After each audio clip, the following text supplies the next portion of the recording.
Well, welcome to Modeling Time with me, Brian Banna, and another episode in the O-Scale PS-2 two-bay hopper videos. So in the last video, I got the center sill finished, and I got it all set up on the heights where it needs to be off of the body of the car. Now, somebody wrote and asked me why I didn't just do all this all in one shot. You know, getting the height of the piece in one shot rather than doing it in layers. Well, there's a couple of reasons for that. One, it's the way that I think.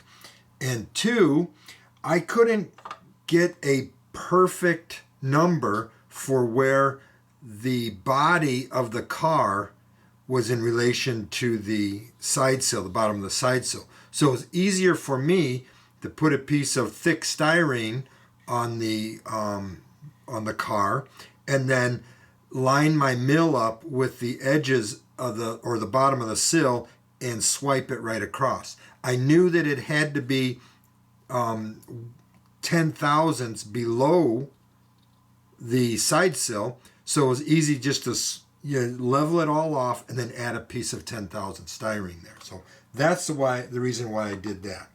There was something else I wanted to say, but I can't remember what it was. Sorry about that. Maybe it'll come up later. So right now, it's time to get the center bracing done for the center bay bracing done for this car. And originally, let's see, what was I going to say? I'm kind of losing my train of thought, trying to think of too many things at once. The original car did have a center brace in here, and I cut it out. I could have left it in there. It was kind of thick, and I didn't want that thickness. I wanted to, even though you don't see inside of here from the side, I still wanted to have that thin sheet metalness to it. Now, the piece that I put in here already is a little bit thicker. This should only be 3/8 inch plate. I use 20 thousandths because if I put in even 10 thousandths in here, it would be really wavy. And like I said, you're not going to see it. I should have probably just left the what Lionel had in there. Probably on the next car I will. It's like 60 thousandths thick or 50 thousandths or something like that thick in there. I can't remember what it was, but it was actually, it's a little bit more. It's a 20, 40, it's 60 thousandths. So it's 60 thousandths thick piece in there, which is okay. But the other thing it doesn't afford you to do, to get the flange that comes over the edges. The flange that goes across here, or the support that goes across here, is 8.5 inches wide. That is 8.5 divided by 48.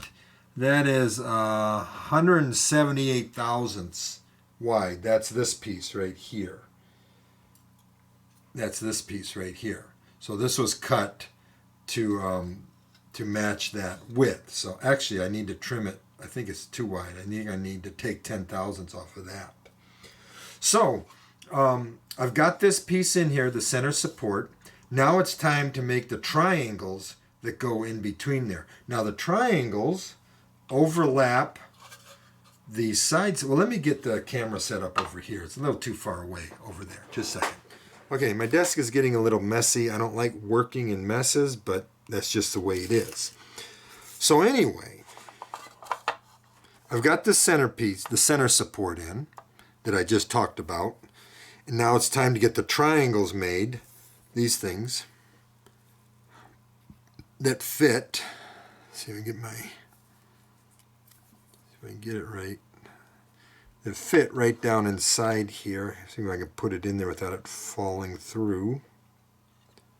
Whoop, almost. It's kind of like that. See if you can see that a little bit better there.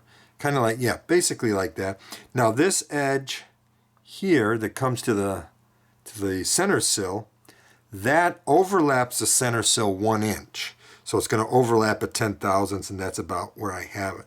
So I need to make 4 of these. This is my pattern. And this angle see, it goes this way. This angle is 50 degrees off of 0. Oops, sorry, can't see that. This angle is 50 degrees off of 0 or 30 degrees off of 90. So that's what that is right there. So I've got this. So what I'm going to do, that's my pattern. So what I'm going to do is I cut enough pieces of 30,000 styrene. Now, these are 3/8 inch plate also. But I'm making them out of 30,000 styrene because there's a hole in these plates. Let me see, I'll show you my drawing here. I do have the blueprint for this, but anyways. So there's a hole here. So this is the bottom sill. There's that plate that goes across the bottom, and there's the center plate right there. So there's the hole. Now what it is, this hole is stamped into this sheet. So what it happens is it kind of like curves in. So the hole is 12 inches. The actual hole itself is 12 inches, but it has a pretty wide curve that goes into it. So I made these out of 30,000 styrene, so I'll cut the 12-inch hole through them, and then I'll take some sanding paper and actually scrape a little bit and then take some sanding paper and round it off so you get that look of it being stamped. So I'll do that. So what I do is I cut 4 pieces about the same size and I line them up. I'll just take them on my plate here. See if I get my stuff out. And I'll put a little dot of glue right in the middle, and then I'll take these blocks and I'll just keep, pressing them together like that, turn it, press it so that it gets them all lined up and they're all even. Now I'll go find a side and I'll use that as a reference. I'll put that down in my mill and I'll just skim right across the top there.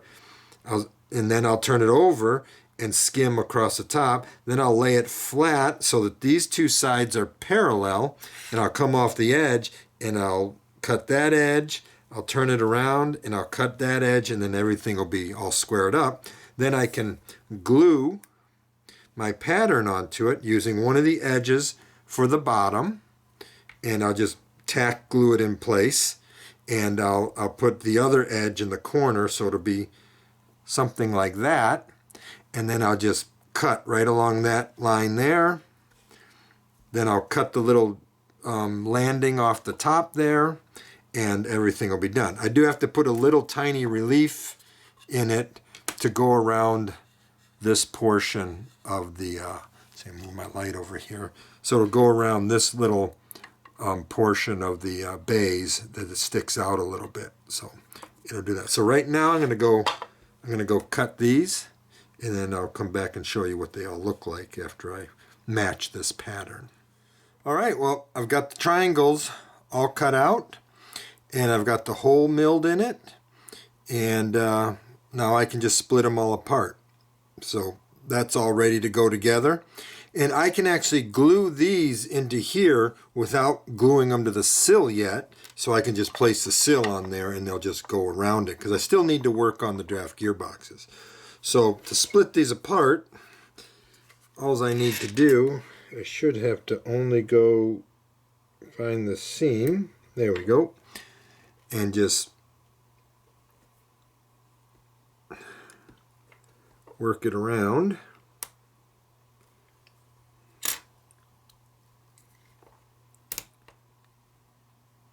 Because I only tacked them, they should just come right. Sometimes the glue gets a little bit further in there than you want it to. There we go. There's one. So I just have to sand a little roughness off of there. And this is the pattern right here. So I want to keep that one aside. And these are all of the I don't want to cut into it. I want to try to just snap it apart.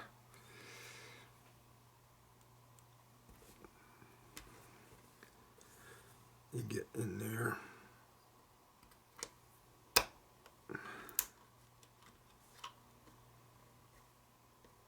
This one seems to have a little bit more glue in there than needed. There we go. There's that one, and I just got these two to do. There we go. Let me go from the other side.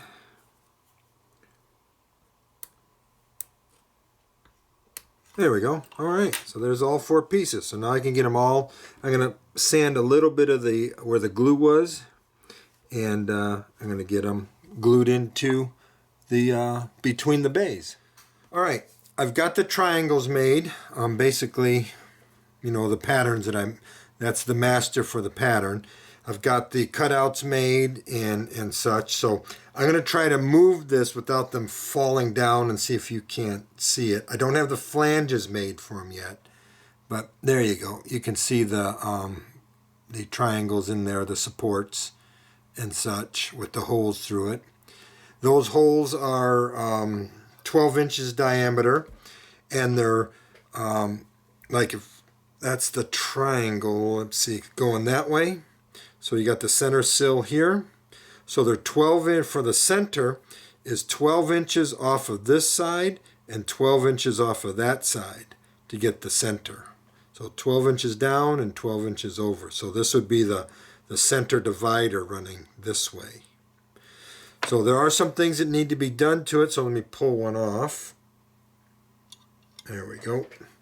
So this is the notch that clears the center divider, and that's on the prototype as well. That notch from this edge to where it is here is 5 inches. From the top here to this point is 2.5 inches, and there's a radius, a full radius in there, so that's 2.5 would be 1.25 inch radius on there. So you can see that. And then one other thing I had to do, because of the little raised ledge around the opening. Let me pull this over real quick. See if I can do that without everything falling over. There we go.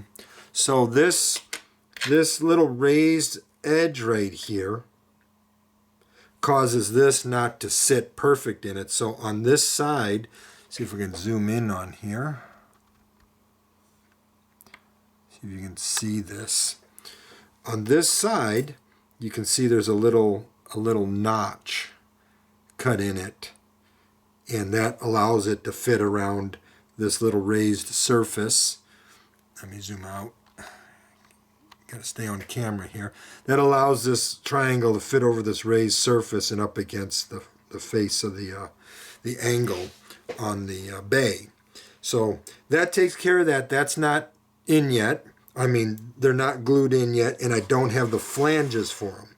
There will be, let me see, that goes like that. So there will be a flange on this side here. There will be a flange on that side, and there will be a flange on that side. So once these are glued in, I can get the flanges on and stuff. Now, to make the stamp effect in the, let me zoom in some. Okay, so let's see if we can keep this on focus. I don't know if you can see it because it's all white, but I've got this hole curved in to give it that stamped effect. That's why I made this 30 thousandths. And to do that, I use a chamfering tool, and I go and I chamfer this hole half the thickness of the material. And then I take a medium, let's see, this one is, I can't read the grit on that one. This one is 400, so I think this one is 200. This one here, I think, is 200, and this one is 400. So I take the 200, and I just go in there, or actually first, after I chamfer it, I go in and I blend that line out by scraping it with the hobby knife. And then I'll go in with the 200 grit sanding stick, and I will blend it more and give more rounded edge to the top. And then I'll go in with the 400 and just smoothen all of that out. I'll just go in there and, you know, back and forth and sand that out. And it has a really nice stamped effect where it stretched the steel a little bit and looks really good. So that takes care of the triangles. The next thing is I can glue these on. So what my plan is to glue these on, but not glue them to the center sill, and then I can just raise the center sill right out, but these triangles will still be glued in. So that's my plan, and so they'll be glued to the center divider and to the bay, but not to the center sill. I don't want to glue everything to the center sill yet until I get these draft gearboxes done.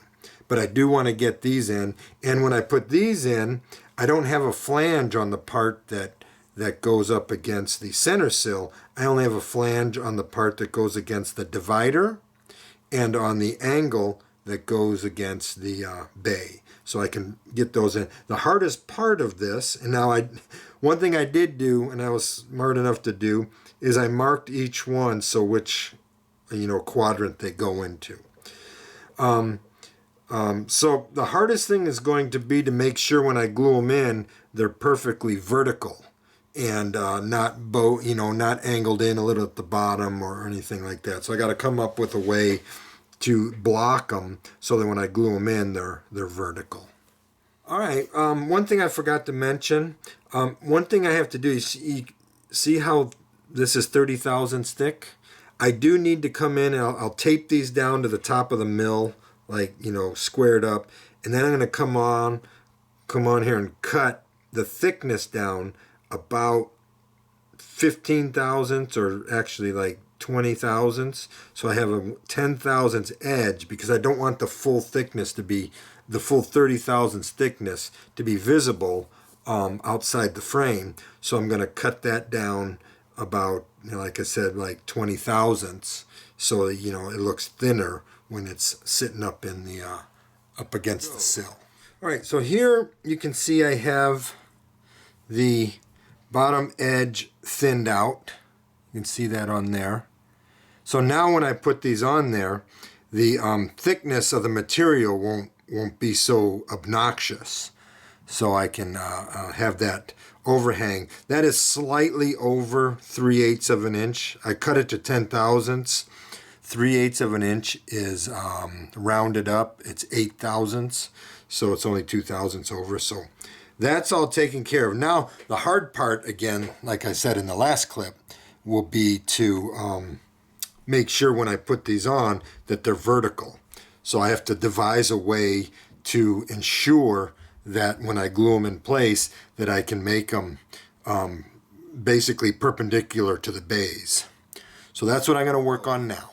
All right, well, I've got the center supports all done, all the bay bracing and the center sill. Now, for one day, I just brainstormed to find out if there was any reason at all why I shouldn't glue the center sill in place, and I couldn't think of any reason, because I can do all the work on it upside down like this and can get in here. So there was no reason to not glue the sill down, and that made putting the center triangles in much easier.